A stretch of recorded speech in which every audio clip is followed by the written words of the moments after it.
This is Isaac Morehouse. Welcome to the podcast where we discuss education, entrepreneurship, big ideas, how to put them into practice in the real world, and above all, how to live free. Before we jump into the episode, a word from our sponsor. No. It's actually not a word from our sponsor. It's a word from me about the sponsor of this episode, the Foundation for Economic Education. The Foundation for Economic Education changed the trajectory of my life, and that is no exaggeration. Even though as my wasted years in an institution of so-called higher learning, I majored in political science, that only required that I take one economics course, and it was terrible. I hated it. I didn't learn anything. I got a fine grade. I was bored. I wasn't interested.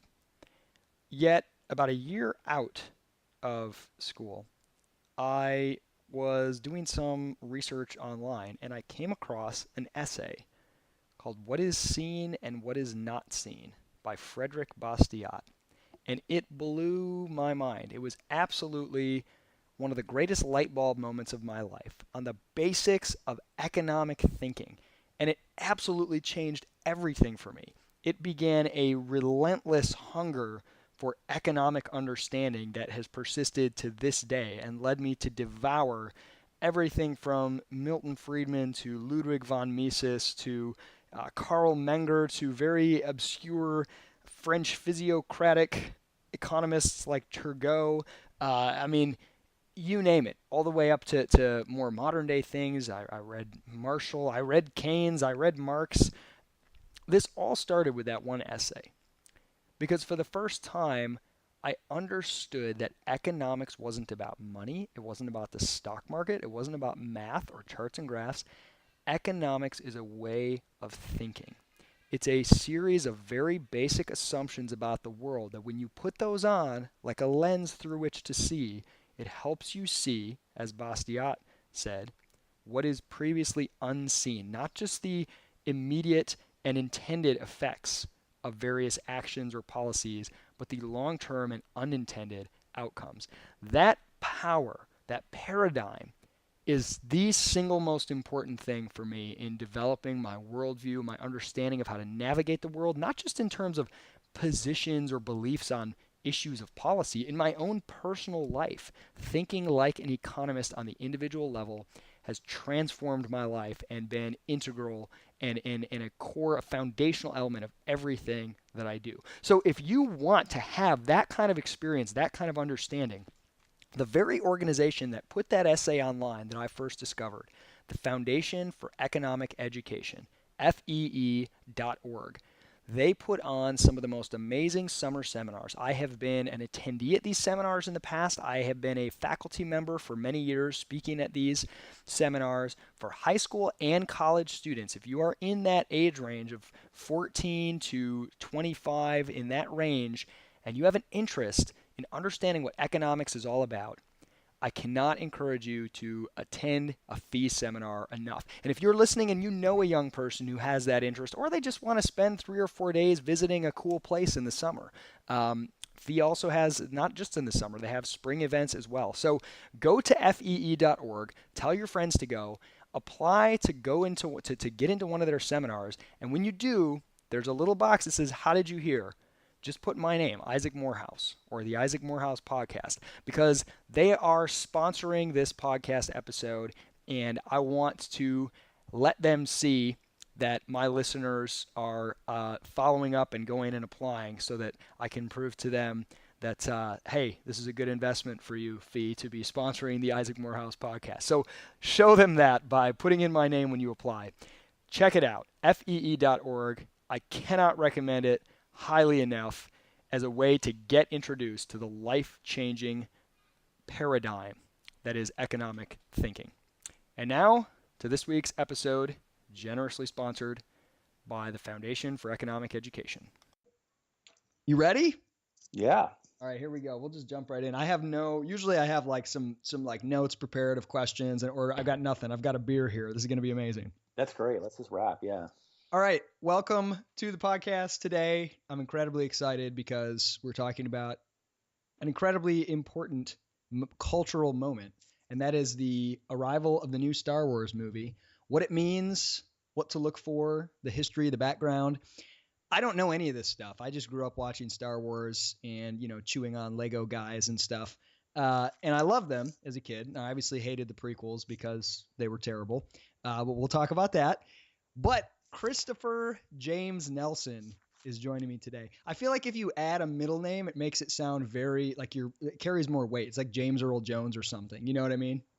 That's right. Who's also in Star Wars? Isn't that interesting? See, look at what happened. Free association. Chris has been on the podcast a couple times before talking about everything from Adam Smith and language to movements and morality and ethics to superhero movies. But I don't know if there's anything that you're more passionate about, Chris, than Star Wars. In fact, at your wedding, I remember explicitly having the thought. I was just sitting there. I was so happy for you. You were clearly so delighted sitting at the head table after you'd said your vows with your wife. And I thought, Chris has finally done it. He's finally found something he loves more than his limited edition Princess Leia action figure. So, Star Wars is a big deal to you. So, let's first talk about this new movie. Now, I see the previews. I think they look amazing. I'm super excited because I like J.J. Abrams' work on Lost. I thought that was a great show. I liked his, at least the first new Star Trek movie. So I watched them. I think this looks awesome. I get chills. How do they hit you? You don't like them as well. I don't, and obviously a lot of this has to do with the background concerning the old canon of expanded universe, the books, the comic books, everything that we've gotten over the last 35 years, which Disney has now said no longer matters. So I'm very conflicted about Star Wars. I mean, of course, I'm unbelievably excited about this new movie, but um, I have to now live in two worlds. I now have to accept a new cinematic universe, Episode 7, but I also have to hold on to the old canon. And I have to actually fight for its preservation too. When it comes to the film, though, I mean, we've talked a lot about this over the last year or so. I guess my only concern at this point is that they haven't really told us much about the movie at all. Everyone seems to have a really strong sense of whether they're going to like it or love it, but I don't really even know what's going to happen. I mean, the previews are pretty much just sorts of like, it's just kind of fan service, a lot of nostalgia, a lot of the same sound sights. You see some of the old actors.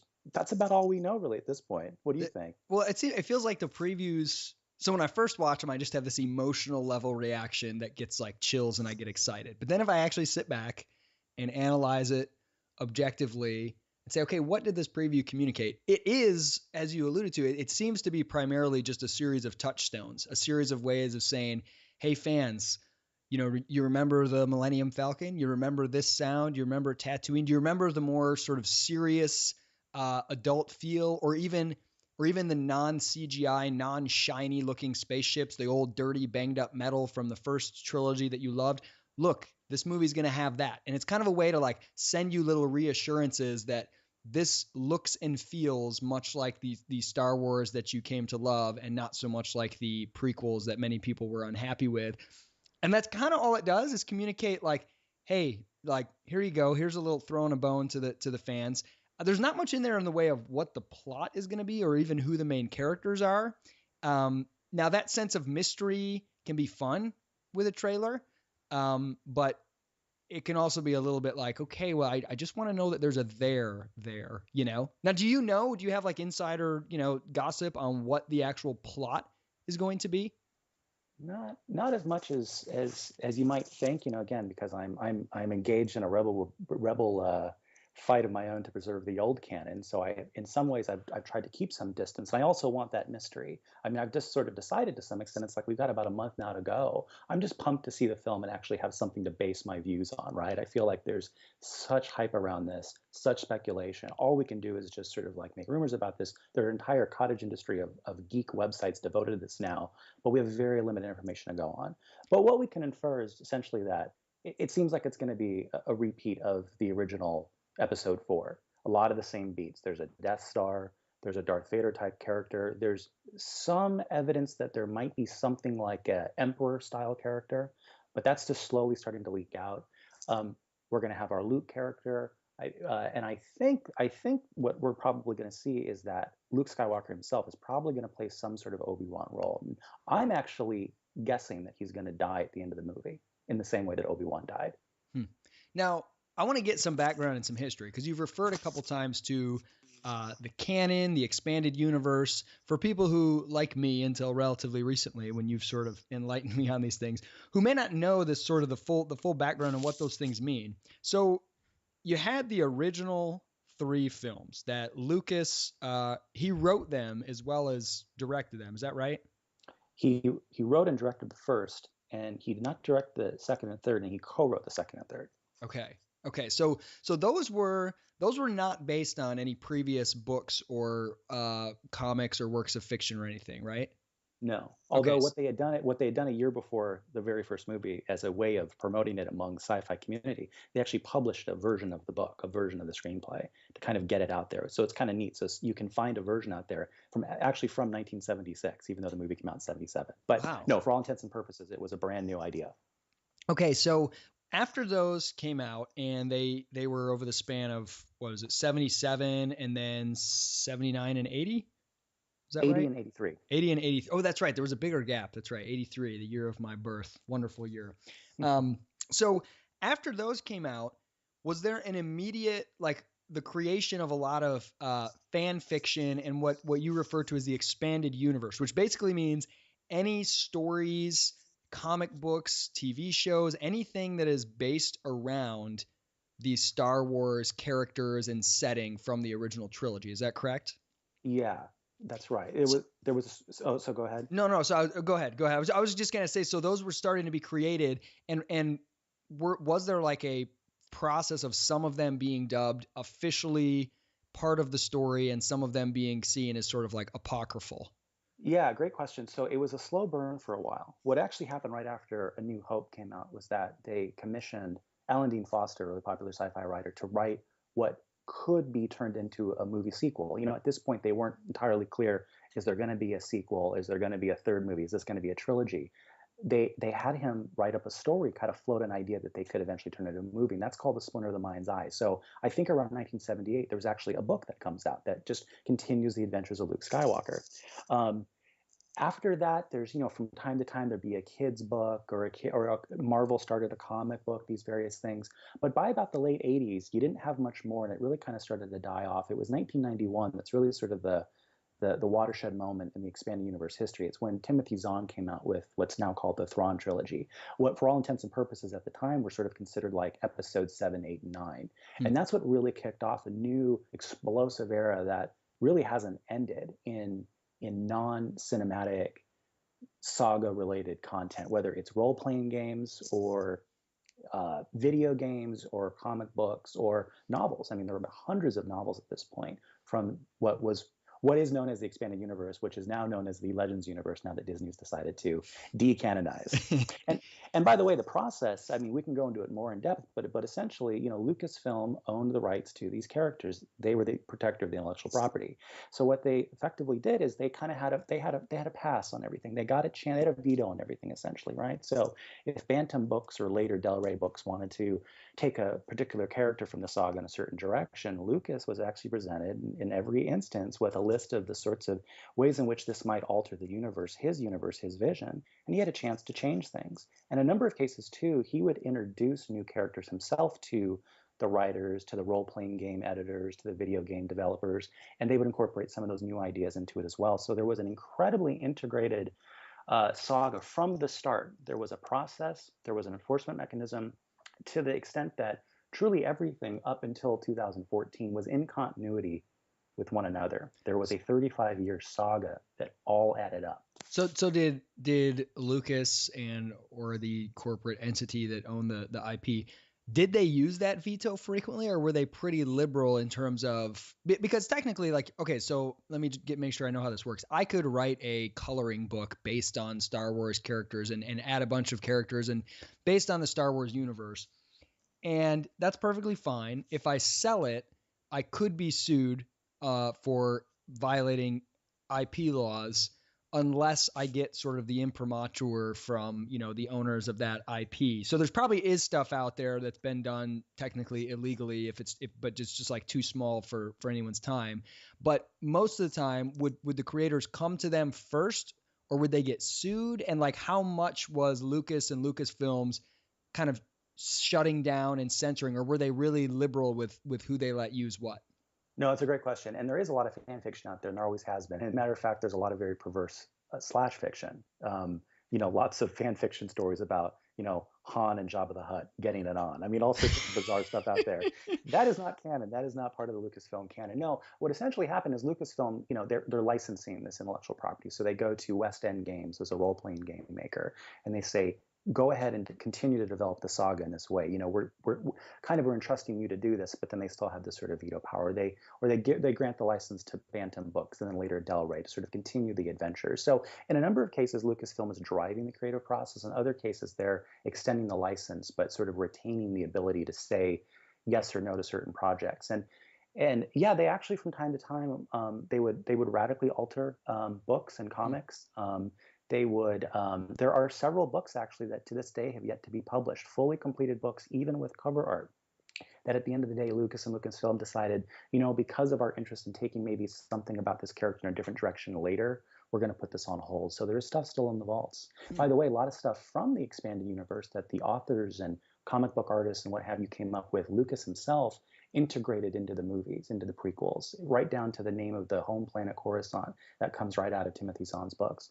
So that's what I was going to ask you. So after all these years of a really vibrant kind of expanded universe in games, books, etc., some officially driven, some written by fans and sanctioned, etc., then you have these prequels. Now, were these always in the works? Was this something Lucas always wanted to do? Was to create because it starts episode 4. Was that an intentional way of setting up episodes 1, 2, and 3? Yeah, it's interesting. The funny thing about the answer to that question is it seems like it's evolved over time. It seems like the more and more distance between Lucas first writing the original draft for Star Wars and now, it just seems like the story, it's kind of convergent. There's some myths around this. I mean, when the movie first came out, it wasn't called Episode 4. It was just called Star Wars. Didn't even have a subtitle. It was only once Empire and Jedi came out that this idea was, hey, this is sort of like a serial, kind of like the old style Flash Gordon, what have you, like any sort of chapter book series. So, hey, why not start it in the middle? And then I think he sort of backward from that said, hey, you know what? In my view, the story is about Anakin. So let's tell a story, 10 years from now about him as a kid. But from the start, I don't necessarily know. I don't know that we'll ever know whether there was always a plan to do episodes 1, 2, and 3.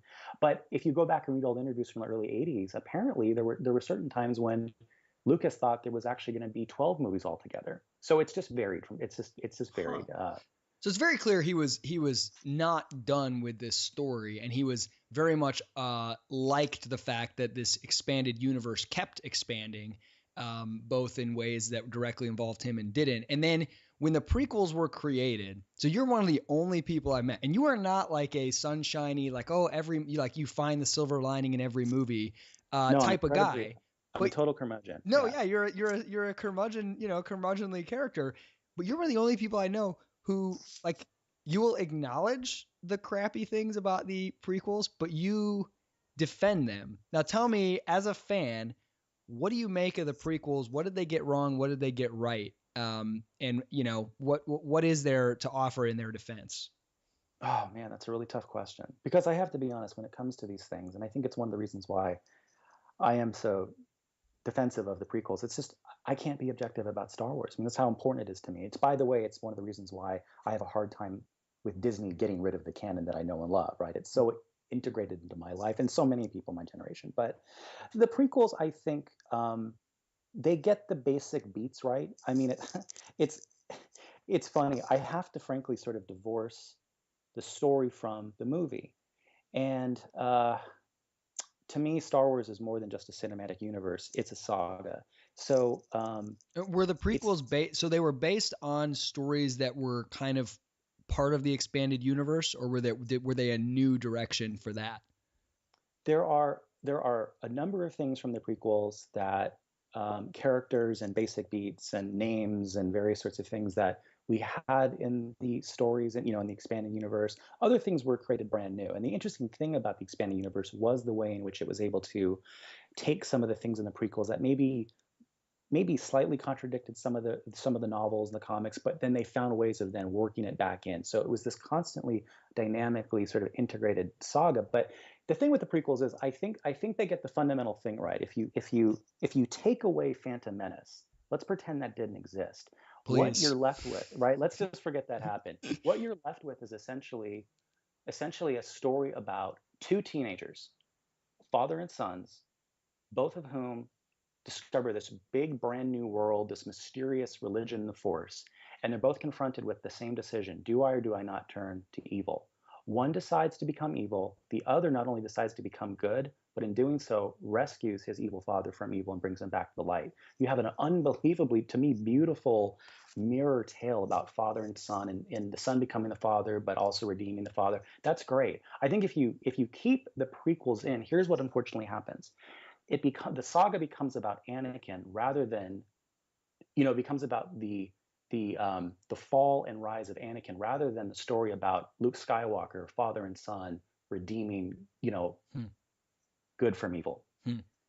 So even the existence of that prequel, it sort of elevates Anakin to the central figure. I mean, in some ways, even in the original trilogy, you could see Vader as the central figure. He's the one that eventually saves Luke's life and kills the Emperor, and I guess you could see it that way. And his turn from evil to good is sort of like the thing that proves that light is stronger than darkness. Would you disagree with that? I think that's right, and to some extent that confirms some of this stuff about the prophecy we hear about in Phantom Menace, that Anakin is the one to bring balance to the Force. He ultimately does that by killing the Emperor. Huh. But it's sort of it's chicken and the egg. Does he do that, or is it Luke that redeems Vader Okay. in order to? So it's just Yeah. it's funny depending on your view on the prequels. Star Wars is either about Luke Skywalker or it's about Anakin. Why do you think the prequels, from a cinematic standpoint, so sort of the grand story arc, um, I could buy that it's a pretty cool story as you sort of laid it out to me. But when I watch them, I can't deny what my eyes are seeing. I mean, it is some painful dialogue. There's so many things that just don't fit together. People behave in bizarre, irrational ways. Like none of the motivations for characters seem to line up with their behaviors. What do you attribute that? Oh man, Lucas. I mean, I am his greatest critic and his greatest defender. I mean, I don't think they're very good movies, and I think that there are certain beats, certain plots that are worked in, they're contrived. I don't think like with Empire and Jedi. I mean, unfortunately, he didn't bring other people in to sort of make this congeal, and I sort of feel like that's so there are certain problems with the movie, right? There are certain things that I just wish weren't there. But I think like more broadly, I mean, I think in a way this gets at this question of whether prequels were or are ever necessary. I mean, one of the fun conceits about Episode 4 being Episode 4 is that you don't need to know why Darth Vader became Darth Vader. You don't Yeah. need to know. You don't need to know how the rebels stole the plans to the Death Star. Um, you leave that mysterious. Like, let's jump into So Yeah, there's something beautiful about, and I think that's probably part of the reason that it was so easy for a series like this to spawn all this fan fiction and expanded universe. There's something beautiful about starting in the middle with things taken as a given that are very interesting, and their origins are left unexplained. There's something really attractive about that, and there's something almost too convenient. And the prequels seem to do this a number of times of like tying every little thing together so perfectly, like and wrapping up every loose end, and every character somehow like knew the father of every other character. Like it was just too nice and neat. There was no room for your mind to be like, I wonder where that came from. You know what I mean?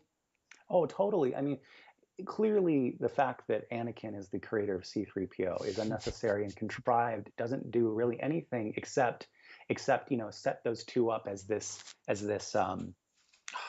steady force throughout all six movies. That's all it really seems to do. It was unnecessary. But here's the thing, and here's why the expanded universe is so important. Here's why when you take a saga-centric view, it all makes more sense. You learn a lot more about all those things that feel contrived simply in the course of 6 movies. But imagine spread over the course of 200 books and thousands of comics and radio dramas and role-playing games, they have the chance to explore these things. There are problems, there are tensions, there are contrivances on the surface, there are contradictions on the surface from movie to movie. But the expanding universe smooths those problems out. And the real danger, I think, that Disney faces now with the new canon is that having deemed all the expanding universe, having cast it off to the dark side, those contradictions are now really apparent again. The prequels are canon as far as Disney's concerned. And that's a huge challenge I think they face. I actually think that the day may come when they invalidate them altogether, if not redo them. Because but of course, if that happens, then they might eventually redo the original Star Wars as well, and that could be very problematic. But nothing's stopping Mickey from doing that, unfortunately. So the problem you're saying is because the prequels, if they don't have all of that expanded universe to help explain and smooth out some of those contradictions, if you just leave those as canon, they present too many problems that don't jive with the original movies. Yeah, Okay. that's absolutely right. In fact, it's a funny thing right now because the novelizations of the prequels are considered canon by Disney. But here's the challenge there. There are certain things in the novelizations that didn't actually appear in the movie, and those present further contradictions to the later films. Disney has a really messy bundle on their hand. And by the way, this is so ironic because the propaganda about getting rid of the old canon was we get to start from scratch. Far from it, far from it. By the way, some of the most important contradictions, think about it, like why does Obi-Wan look so much older? Only about 20 years have passed, right? They explain that in the prequels. Why doesn't R2D2 sort of tell anybody that why doesn't he tell Obi-Wan? He's like, oh my God, it's you. Isn't this nuts? Don't you remember me from the prequels? Into that, right? Why doesn't Han believe in the Force? They get into that. I don't want to spoil anything, but they get into that in the expanding universe. So, all right, before we get to what Disney did and what all happened there, and I want to examine that from sort of an artistic standpoint as well as a business standpoint. Tell me, this expanded universe, I have like basically no familiarity with it. How many of these books have you read? Oh man, over 100, I'd say. There are about 100. I'm guessing now. I think there are about 150 upwards of like what you might consider like adult novels. There are many, many more what they called like junior novels. Little things that are like 60 pages long that like Scholastic Inc. published for school libraries, that sort of thing. So I've read about 75%, I'd say, of the books. And what is the average, like, not only quality just as a book, but also how well did they do? Because I just assumed these were really, really niche, but you were telling me that some of them were bestsellers. Most of them were bestsellers. I mean, most of them, even some of the worst ones, were appearing maybe. I think one of the worst selling books from the old expanding universe, I think it appeared somewhere like 160 or so on the bestsellers lists. So it still appeared like in the USA Today top 200, right? But the best ones were always on the top of the New York Times bestseller list, always. And by the way, that's not now been true in the last year or so with the Disney books. They're not doing very well. Neither are the television spin-off shows, the cartoons that they have on Disney XD. So yeah, they did extremely well. The comic books did very well. I mean, they would wax and wane again, but it's hard to remember now. But in the late 80s, really Star Wars wasn't that popular anymore, and a lot of the expanded universe really wasn't taking off. But the Thrawn trilogy in '91 changed everything. So this almost feels to me analogous to if there was someone who only ever knew of Batman based on the original show or the Tim Burton movie or something like that, and then the new movies. They might have some thoughts on the new movies versus the old ones, whatever. But all of us kind of know, even if we haven't read them ourselves, that Batman himself is this character that has this rich history in comic books and graphic novels, and it's gone through, and there's different versions and there's different takes on it, and there's a universe around that, and many people probably just didn't know, as I didn't, that Star Wars is the same. It has this rich universe all around it that is akin to any of the characters you would find in a Marvel or a DC comic. So what that kind of puts perspective into what Disney has done. So walk us through when Disney purchased the intellectual property from Lucasfilms. What was that process, and what has happened since? Yeah, great question. This went down in 2012. And I remember when it happened, I was incredibly excited because I remember thinking, essentially what Disney did is they bought Lucasfilm and all of its licenses, right? So they now controlled the license they'd given to Dark Horse What was the Comics, and price? Do you remember? yeah, it was 4.05 billion.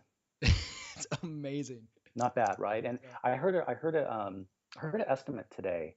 I think altogether, as like a saga, as a franchise, I think Disney is it's made like $50 billion or something, right? Most of that was in the toys and whatnot. It's just really amazing. But yeah, 2012 they bought it, and this was immediately when then Disney announced that, well, great, now that we own it, we're gonna bring it back to the cinema, and we're gonna do episodes 7, 8, and 9 in addition to other one-off movies.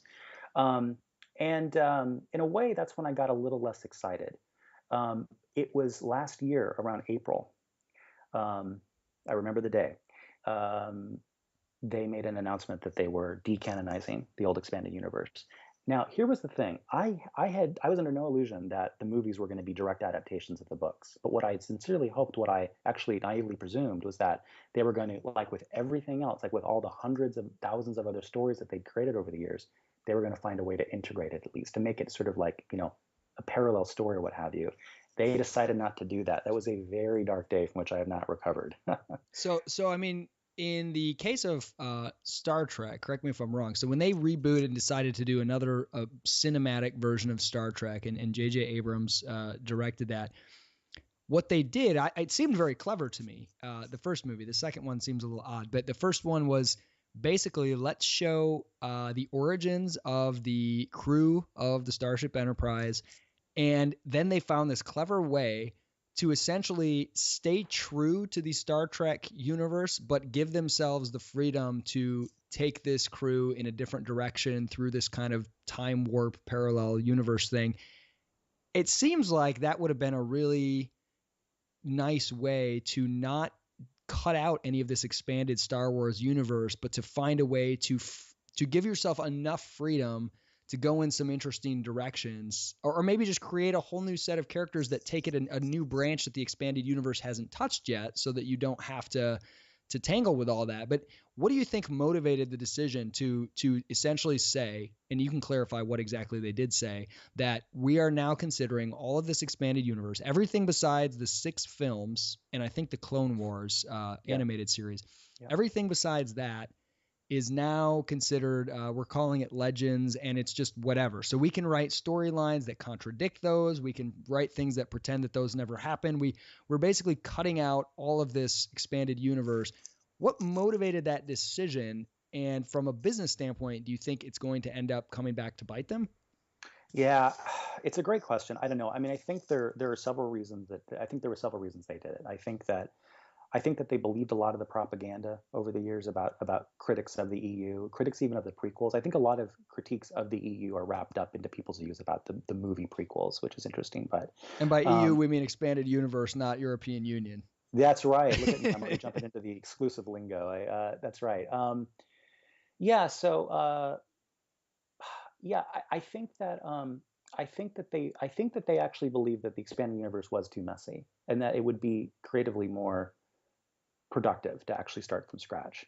Um, okay, the reason I don't believe that, reason I think it's propaganda, is that this story group that they've created that's now theoretically driving most of the stories, a lot of them actually miss the old expanded universe. A lot of them are actually part of this movement to bring it back, or at least to sort of like have it be a parallel universe.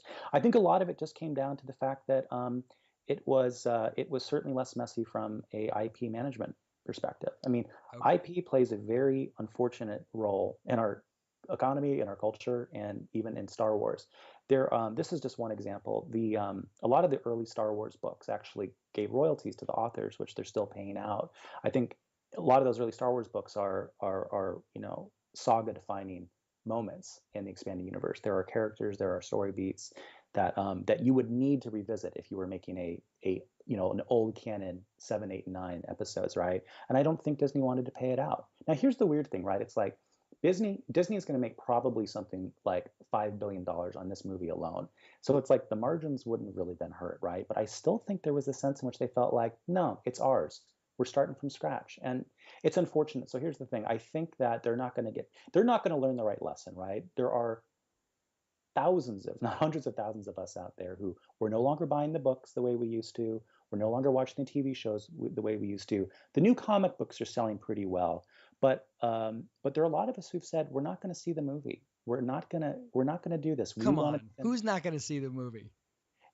You'd be surprised. There are a lot of us out there. Now, look, No, I'm are seeing the you movie. telling me I you're got not going to tickets. see the movie? No, I'm definitely going to see it. I've got tickets. You But have here's to, because I need you to tell me after I see it and love it. I need you to tell me what's wrong with I'll definitely be there to do that. In fact, I can tell you everything wrong with it now. But it. no, in a way, here's the thing. Here's the one thing I have to thank Disney for. I have been obsessed. I've been a slave to Star Wars my entire life, right? I love this stuff so much. I collect the stuff. I've got the books. I read the stories. I'm into this. I'm into the fight to save the EU. And yet, the best thing they did was decanonize it for the following reason. Episode 7 is now just a movie to me.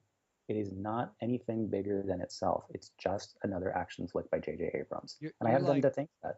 you were like Princess Leia chained to this blob, and now you're free from it. I don't know that I'm trying to. That was terrible. I don't want to picture any of that. Um, okay, so it's really interesting you said about intellectual property. So essentially, from a business standpoint, you think Disney is saying, yeah, we can get some freedom for our writers creatively, but they probably could have found a way to do that without decanonizing the expanded universe. But it's more of a, hey, let's consolidate our intellectual holdings here, so to speak, and make sure now that the only things you can really profit off of are within this new. I guess how does that work? So does that mean that just means that they don't have to pay as much to the authors of these things, or where's the? I guess I'm not seeing the way that this works out from a business end with the IP. Just Yeah, I mean, it's a small part of the story, admittedly, but to the extent that, say, a character like Thrawn himself from one of these early Timothy Zahn movies, right? Like if he were in the films, and that increased the interest in the old Thrawn trilogy and then okay, everything else by Zahn. Well, then all of a sudden, they have Bantam, to Del Rey, pay. whatever. Yeah, exactly right. So but again, these are probably small margins, and a company that can afford $4 billion for a franchise could probably afford to pay out an author or two. But I think that there was just a sense in which, and it's not totally nefarious, but there was a sense in which they felt like, look. From a business perspective, like let's vertically integrate this a little better. For a long time, Dark Horse Comics was publishing Star Wars right up until 2014. Well, Disney owns Marvel. So they said, you know what, let's just put it under our own house. So it was a kind of a chance to clean that up. I think that they added some propaganda to say, actually, no, this is just about creativity. We just want to sort of like start from scratch. No, in reality, it was about getting their business house in order. So would you say for you, because one of the things I've heard, and this was my initial thought, was, hey, look, after what those prequels did to me, how bad they were just as movies, uh, there's almost no way this new movie cannot be an improvement. Um, but it sounds like from your vantage point, you have this much broader view where to you the saga itself and the universe, the story, those all these various narrative arcs and characters, that's more important than any one specific incantation. So there could be one novel that sucks as a book or one movie that's really weak as a piece of cinema, but that's less important to you than having this cohesive universe that has this really rich story, and it's sort of the whole is greater than the sum of the parts concept. Is that kind of a fair characterization? Yeah, it is. It is, and it's been funny to sort of notice the way our popular culture seems to sort of prioritize, say, cinema over other media, right? Like, I mean, so again, I take the saga view. I mean, it drives me nuts when I hear people say, finally, for the first time in 10 years, we're getting more Star Wars because that's when the last movie came out in 2005. And it's like, no, we've had tons of other stuff, right? Or they're gonna judge the prequels from a cinematic perspective, or they're gonna judge Episode 7 from a cinematic perspective. They're gonna say one was a good movie, this was a great, that was a bad movie. uh, to me, it's all part of Star Wars. To me, it tells me more about the characters in the universe I love. So um, that's the thing. That's the thing they took away from me, right? This is not just another movie. And by the way, if it's a good movie, I'll admit it. But it's just a movie, right? It's not the Star Wars I know. This is the thing. We've mentioned Star Trek a few times, and there are other franchises like this that have gone on for many, many years. I mean, Doctor Who is even older than any of these. That goes on for like 50 odd years now. Here's the difference with Star Wars. Those other franchises, lots of other franchises, sci-fi, fantasy, all sorts of franchises, even comic books, they all have their universe and their quasi-canon and their quasi-continuity. Star Wars is really one of the only franchises that truly has a canon that is concerned with continuity to the extent that if there are really any contradictions between any of the movies or the comic books or the role-playing games, what have you, they're extremely minor and they're really few and far between. There was such a concerted attempt to make this a saga, to build a universe in a way that, say, sure, the J.J. Abrams movie, the first movie, it kind of connects with some of the earlier films, but the earlier films don't connect with some of the old TV show, and they certainly don't connect with all the books and the comics. That's the thing that made Star Wars different, and that's the thing that this movie took away. And I have to say, it's funny. Everyone seems to say, well, the prequels were terrible. Anything would be better, right?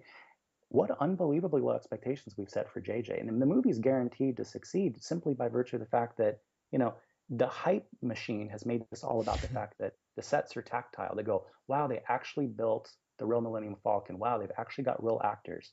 Who cares? It's a movie. They're supposed to. Where's the story, right? That's the thing. The lesson was not put real actors in a real desert. The lesson was a prequel even necessary? I actually am willing to admit that in terms of cinematic purposes, the prequels were probably unnecessary. And I think logically we have to conclude sequels might be unnecessary too. That's the lesson. And I worry about this because we are taking away a bit of the cinematic mystery, at least, right? We didn't need to know how the rebels got the stolen plans for the Death Star. We were able to drop into, episode 4 without that knowledge and just jump into a really great film. The way that now the mystery is being taken away again. A lot of critics of the EU have said, oh, it's too much. It was too busy. They go, there are hundreds of books.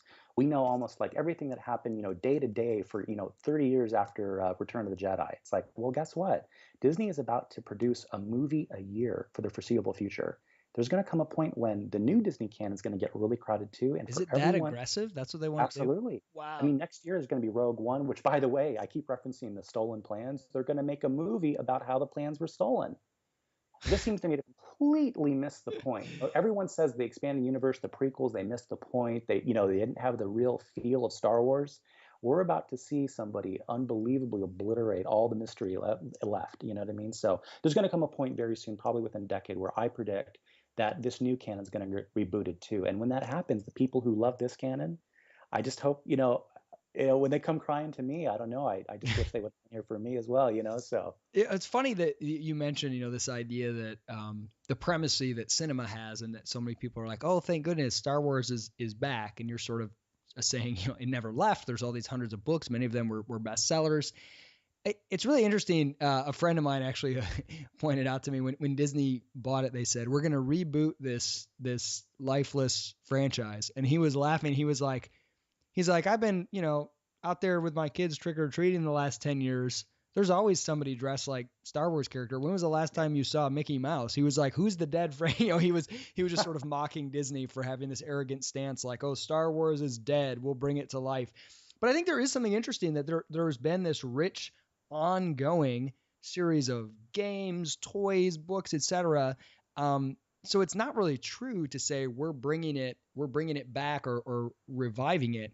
However, there is a way in which it is true, and maybe this is just because of the primacy cinema gets. But if you think of like the average person who doesn't follow, let's say, comic books, before the Spider-Man movie came out 10, 15 years ago, whatever, they weren't like, oh my gosh, Spider-Man is back. Because everyone kind of knew Spider-Man's always been around. He just has been in comic books.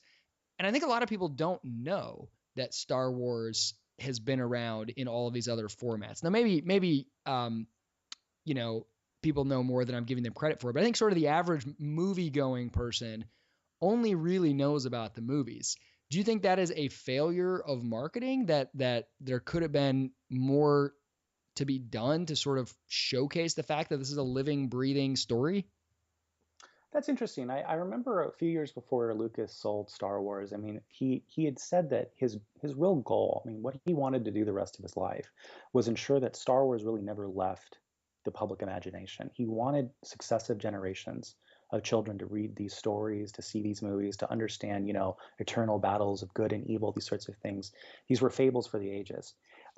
So he had done what he could to keep this stuff out. And maybe it didn't work as well. And the matter of fact, it's funny, like the Clone Wars show, which I always thought, well, I was a little indifferent to. I didn't think it was always that great, which is why I'm thrilled that Disney now considers it their canon. They took it away from us, which is totally fine with me. But it wasn't starting to do well. The last season, just ended up on Netflix. It was effectively canceled. So, and it was funny too because I was even starting to get a little tired of Star Wars myself. In a way, I actually think the marketing push was too extreme. I actually think Hmm. that it pushed certain people away, including myself. I started to feel um, ironically as if I was getting too much Star Wars. It was really funny. Like I felt like, in a way, I felt like I was just being marketed to now, actually, in a Yep. way that now Disney is just nakedly marketing, Hmm. with its hype machine. So That's really interesting. Yeah, I mean, as very, very popular right now for businesses of various kinds or individuals who are, let's say, authors. This idea of content marketing, you give away interesting stuff for free. So you have a blog where you're writing things that people just like to consume, and you build that audience, and that kind of enables you. You build an email list, whatever. Every once in a while, you can say, hey, how about you check out this product or this company of mine or whatever. And if it becomes all you ever do is say, check out this that I'm selling, check out that I'm selling, right? You kind of undermine the value. That's very interesting on a very massive scale. It sounds like something somewhat similar. Okay, so I got a couple things I want to ask you about, and one of them just slipped my mind. But okay, so I'll just jump to the one that I was holding off on. Now I'm sure you've seen this. It's gone all over Facebook and everything. This this post on Reddit or something. This theory that Jar Jar Binks was originally intended to be the ultimate bad guy in the Star Wars um, saga. Have you read this? I've read a little bit about it. Yeah. Is this just hilarious, goofy, or are you like, oh, there's something there? Well, here's what's interesting about this. I mean, there's two things to say. I mean, I can address the specific theory, but first, I mean, here's the funny thing. Like all the speculation I've seen recently about Star Wars, and we're seeing a lot of it because again, there's a cottage industry of websites devoted to clickbait Star Wars stuff. It's very hot right now. There are thousands of Facebook groups devoted to it, et cetera, et cetera. But everyone's speculating about what might or might not be the case about old Star Wars characters. And again, there's no mystery. Go read the expanded universe. That's not fan fiction. That was the canon up until 2014. So there's a very direct answer to whether or not Jar Jar was ever intended to be a dark Sith. The answer is no, because it's not in the canon. It's not in the old expanded universe, right? But okay, so that's kind of a snarky answer. But no, I mean it's very intriguing. I've always found it funny the way that Lucas seemed to actually give the fans what he want and made Jar Jar the one that actually voted for the clone army, effectively the one giving over like dictatorial powers to Palpatine.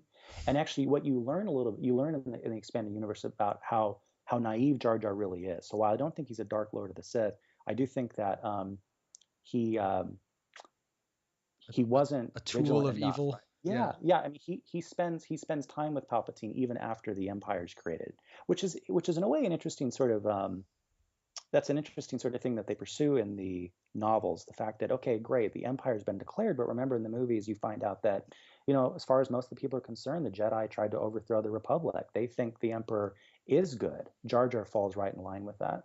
So at this point, are there basically now two distinct branches? So when you say, okay, good, Disney canonized or they kept as canon the Clone Wars, that wasn't very good anyway. So now they've got what they consider canon, the six movies, the Clone Wars, and whatever they produce now, and they're going to continue to produce that. And you're sort of like, okay, those are just movies. That's dead to me as part of the Star Wars universe. But you still are a fan of the expanded universe, which has been decanonized. Now, will that continue to be developed and built? And so now you'll have sort of fans of this thing called the Star Wars Expanded Universe, and then fans of this thing called whatever Disney's doing, and they may or may not overlap. This is the crucial question. And unfortunately, the answer is no. The expanded universe is no longer being developed. And actually, that's what makes me so mad about all this. And that's why I can't just sit back and learn to love the new movie. It would be fantastic if there were Disney canon and there were continually developed expanded universe canon. What prevents But that from happening? Disney, they're Okay. done. So they They've will said so they that's will it. so they will like And sue people if they build on that. well, it's funny. I mean, there's definitely there's a movement right now to not even just write fan fiction, but to get some of the old expanded universe authors together and create sort of like an alternate story group ourselves. And what we'll do is we'll write stories and we'll go to Lucasfilm, which is now run by Disney, and essentially say, would you mind providing your Disney Legends on imprimatur to these stories, and if not, that's fine. Then we'll just distribute them amongst ourselves for free. But there is an attempt to come together to build a new story group. But in the meantime, that's Plan B. Plan A is still to say, Disney, please, all we're asking is that do whatever you want, call this whatever you want, call it Legends, call it defunct canon, do whatever you want. Just allow us to keep the story going. So what about the possibility that this actually may be a good thing for the expanded universe, that now it kind of has this, it's banned, it's forbidden literature, it's legends, it's no one can verify the truth of it.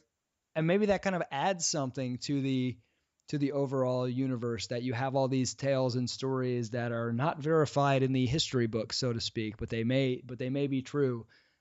Do you think there's any potential of that? There's a small immediate potential for people to get excited about the things that don't have the Legends banner on the cover.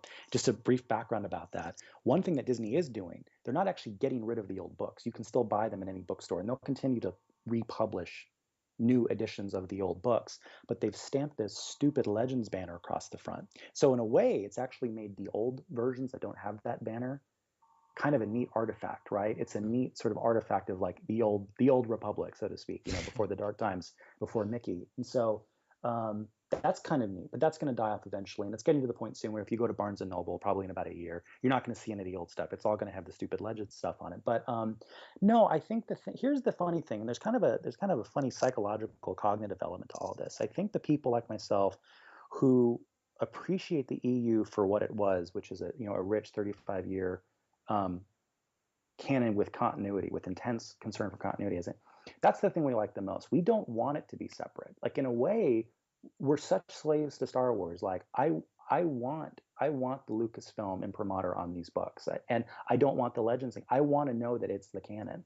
I don't, so that's the tricky thing. That's the tricky thing. But like I said, I'm mostly in that position because they've stopped it altogether. So I want it to not just exist off there. I don't want it to just be this contraband, exciting thing under the cover that you have to hide from the Mickey police. I want it to be a living, breathing thing that can be parallel to the Mickey canon. I'm imagining like this giant Death Star, but with Mickey ears, floating over over some hapless planet about to be destroyed.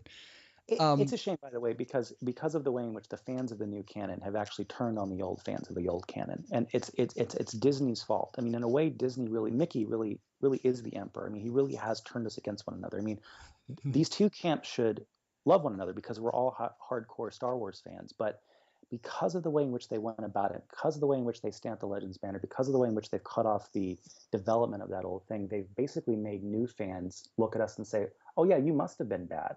A lot of myths. They go, "Oh yeah, those stories must have been awful. Oh yeah, and the prequel sucked anyway, right? So yeah, none of that stuff was good. We should have gotten rid of it." No, we didn't have to get rid of it, and that's my point. If they would have just gotten rid of the prequels and decanonized those, that would have been okay by me. Okay, so I have this theory because I'm thinking about George Lucas, the man. I have this theory he's going to try to pull like a Steve Jobs. He sells it, Disney takes over, and after 10 years of Disney continuing to descend into mediocrity with this great saga, they'll be like, "George, come back, save us," and he'll come back for a triumphant, reintroduction of 3 new movies or something, and he will save it, and it will be like this, Steve Jobs comeback. Am I delusional, or is this a real possibility? I love the idea. In fact, at this point, I'm begging him to come back to, destroy J.J. Abrams in a lightsaber duel and take the franchise back. But I really don't think it's happening. In fact, actually, I think it was just yesterday he gave some interview in which he said he never really wants to be involved with Star Wars ever again. Why? Because he doesn't like the critics. It's a shame. It's a shame. He feels like he probably felt his fair share of hatred after the prequels. I imagine. Yeah. Like I said, I was pretty indifferent too. And actually, there's so many ironies when it comes to this EU versus new canon debate. I mean, the greatest is just like I was saying. I mean, I was almost in a way starting to get a little tired of Star Wars. It was being shoved down my throat before it got sold to Disney. I felt it was becoming too sort of kiddish and cartoonish, and more than anything, I sort of felt like while Lucas was the visionary, I sort of felt like he didn't know how to actually make a movie. And now all I'm begging for is for him to come back and make movies. I just want his vision back. And that's the funny thing too. I think a lot of critics of the EU share that view. They go, well, Lucas was a visionary. Might not be a good director or writer of dialogue, but he's a good visionary. But again, the irony there on their side is that they've taken that vision, which is Star Wars, but they've gotten rid of everything Lucas, everything he loved about the EU.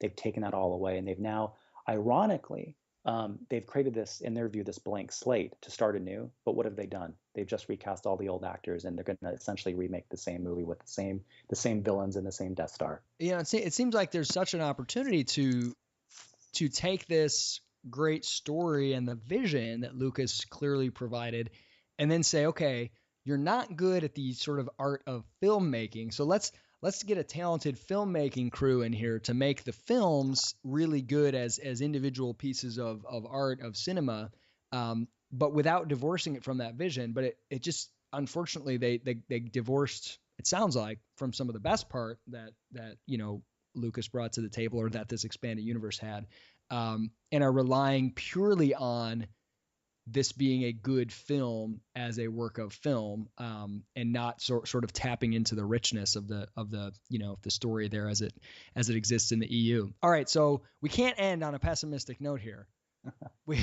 Give me this movie. This episode will air probably a couple weeks before the movie comes out. What is the best case scenario, or what would you say to someone who's like, look, Chris, I just want to have a fun time enjoying this movie?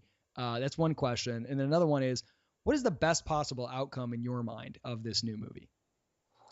Oh God, nothing. It's all bad.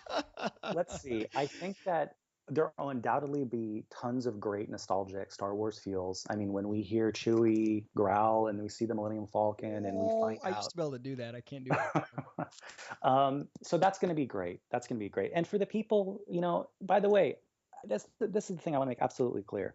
I want my old canon to still exist, but I am perfectly happy with the new canon existing in, a parallel universe. So for the people that are really happy with the new Disney canon, they're going to see what's probably going to be a really entertaining movie. And those people who ignore the old canon, they're going to finally find out what happened to all of our old friends from Jedi. Where's Luke? Did Han and Leia get married? What happened to their kids? So from that perspective, from a cinematic universe perspective, we're going to finally get some answers. Chris, this has been enlightening and enjoyable. Now I'm gonna have to try to still enjoy this movie without thinking in the back of my head, oh well, if they just would have incorporated this expanded universe. I'm gonna do my best to enjoy it anyway, and then we can debrief afterwards. Sounds good. And when it comes to Disney, may the farce be with you, and long live the EU rebellion. Oh man, that was awesome. This is a blast.